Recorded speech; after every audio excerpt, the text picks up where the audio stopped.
സാമ്പത്തിക പ്രതിസന്ധിയിൽ നിന്ന് കരകയറിയിട്ടില്ലാത്ത ശ്രീലങ്കയിൽ ചരിത്രത്തിലെ ആദ്യത്തെ ഇടതുപക്ഷ പ്രസിഡന്റാവുകയാണ് അനുരകുമാര ദിസനായകെ. ശ്രീലങ്കയുടെ 9ാമത് പ്രസിഡന്റായാണ് ദിസനായകെ തിരഞ്ഞെടുക്കപ്പെട്ടത്. രണ്ടാം ഘട്ട വോട്ടെടുപ്പിൽ 42.31% വോട്ട് നേടിയാണ് അദ്ദേഹം വിജയം ഉറപ്പാക്കിയത്. വ്യവസ്ഥാപിത രാഷ്ട്രീയ പാർട്ടികളെ ആകെ തള്ളിക്കളഞ്ഞാണ് ശ്രീലങ്കൻ ജനത ഇടതനുകൂല രാഷ്ട്രീയം തിരഞ്ഞെടുത്തത്. 2022 രാജ്യം കണ്ട ഏറ്റവും വലിയ സാമ്പത്തിക പ്രതിസന്ധിക്ക് ശേഷം നടക്കുന്ന തിരഞ്ഞെടുപ്പിലാണ് ലങ്കയിൽ പുതിയ രാഷ്ട്രീയ മാറ്റം. സാമ്പത്തിക പ്രതിസന്ധിയിൽ നിന്നും അതിദാരിദ്ര്യത്തിൽ നിന്നും തങ്ങളെ കരകയറ്റാൻ ഇടതുപക്ഷത്തിന് സാധിക്കുമെന്ന ജനങ്ങളുടെ വിശ്വാസമാണ് ദിസനായകയുടെ വിജയത്തിലേക്ക് നയിച്ച ഘടകം. 2022 ജനകീയ പ്രക്ഷോഭം വിജയമായാണ് തെരഞ്ഞെടുപ്പ് ഫലമെന്നും വിലയിരുത്താൻ കഴിയും. കാരണം അന്ന് സർക്കാരിനെതിരെയുള്ള ജനകീയ പ്രക്ഷോഭത്തിൽ പ്രധാന നേതാവായിരുന്നു അനുരാ ദിസനായകെ.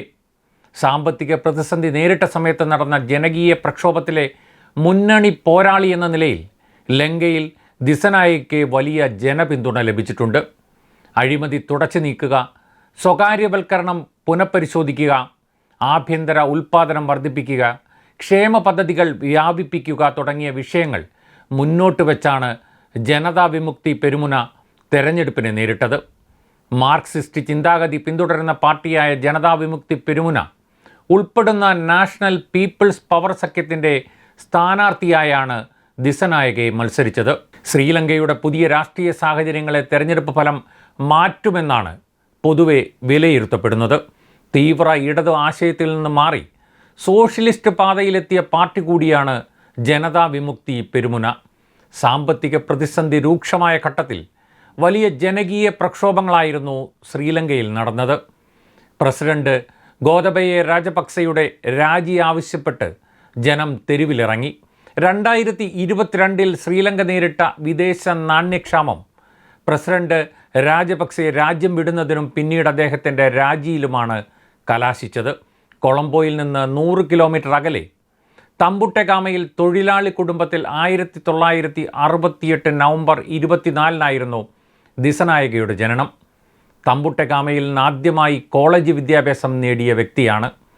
കെലനിയ സർവകലാശാലയിൽ നിന്ന് സയൻസിൽ ബിരുദം നേടിയ അദ്ദേഹം വിദ്യാർത്ഥി രാഷ്ട്രീയത്തിൽ സജീവമായിരുന്നു. 1987 മാർക്സിസ്റ്റ് ജനതാ വിമുക്തി പെരുമുനയിൽ അംഗമായി.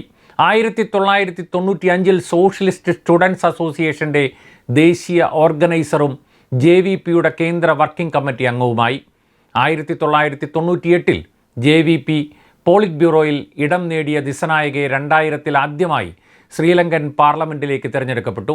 2004 ചന്ദ്രിക കുമാരതുംഗയുടെ ശ്രീലങ്ക ഫ്രീഡം പാർട്ടിയുമായി സഖ്യമുണ്ടാക്കി കാർഷിക മന്ത്രിയായെങ്കിലും അഭിപ്രായ വ്യത്യാസത്തെ തുടർന്ന് 2005 മന്ത്രിസ്ഥാനം രാജിവെച്ചു. 2014 JVPയുടെ നേതാവായി. നിലവിൽ കൊളംബോ ജില്ലയിൽ നിന്നുള്ള പാർലമെൻറ്റ് അംഗമാണ്. 2019 ദിസനായകെ ആദ്യമായി പ്രസിഡന്റ് തെരഞ്ഞെടുപ്പിൽ മത്സരിച്ചത്. അന്ന് വെറും 3% വോട്ട് മാത്രമാണ് ലഭിച്ചത്. ദിസനായകയുടെ പ്രസിഡന്റ് സ്ഥാനത്തേക്കുള്ള വിജയം ശ്രീലങ്കൻ രാഷ്ട്രീയത്തിലെ 2 ശൂന്യതകൾ നികത്തുന്നതാണെന്ന് ആ രാഷ്ട്രീയം വിലയിരുത്തുമ്പോൾ മനസ്സിലാകും. 5 വർഷത്തോളം പ്രസിഡന്റ് സ്ഥാനവും പ്രധാനമന്ത്രി സ്ഥാനവും വഹിച്ച രാജപക്സെ കുടുംബത്തോടുള്ള വിശ്വാസം ജനങ്ങൾക്ക് പൂർണ്ണമായും നഷ്ടപ്പെട്ടതിലൂടെയുള്ള രാഷ്ട്രീയ ശൂന്യത ദിസനായകയിലൂടെ അവർ പരിഹരിച്ചു. അതിനൊപ്പം മധ്യ ഇടത് രാഷ്ട്രീയത്തിൽ സംഭവിച്ചിരുന്ന രാഷ്ട്രീയ ശൂന്യതയും ദിസനായകെ വിജയിച്ചതിലൂടെ മറികടക്കാനായിരിക്കുകയാണ്. പാർലമെൻറ്റിൽ ജനതാ വിമുക്തി പെരുമുനയ്ക്ക് 3 സീറ്റുകൾ മാത്രമാണുള്ളതെങ്കിലും പാർട്ടിയുടെ അഴിമതി വിരുദ്ധ നയങ്ങളും ദരിദ്രർക്കനുകൂലമായ നയങ്ങളും പൊതുജനങ്ങളെ സ്വാധീനിച്ചിട്ടുണ്ട്. സാമ്പത്തിക മാന്ദ്യത്തിൽ നിന്നും പൂർണ്ണമായും പുറത്തു കടന്ന് ജനങ്ങളെ ദാരിദ്ര്യത്തിൽ നിന്നും മുക്തരാക്കി മുന്നോട്ട് പോകുന്നതിന് ശ്രീലങ്കയിലെ പുതിയ ഭരണാധികാരിക്ക് സുസ്ഥിരമായ സാമ്പത്തിക വികസന പദ്ധതികൾ ആവിഷ്കരിക്കേണ്ടതുണ്ട്. സാമ്പത്തികമായി തകർന്നടിഞ്ഞ ലങ്കയെ ദിസനായകെ എങ്ങനെ കരകയറ്റുമെന്നാണ് ഇനി കാണേണ്ടത്.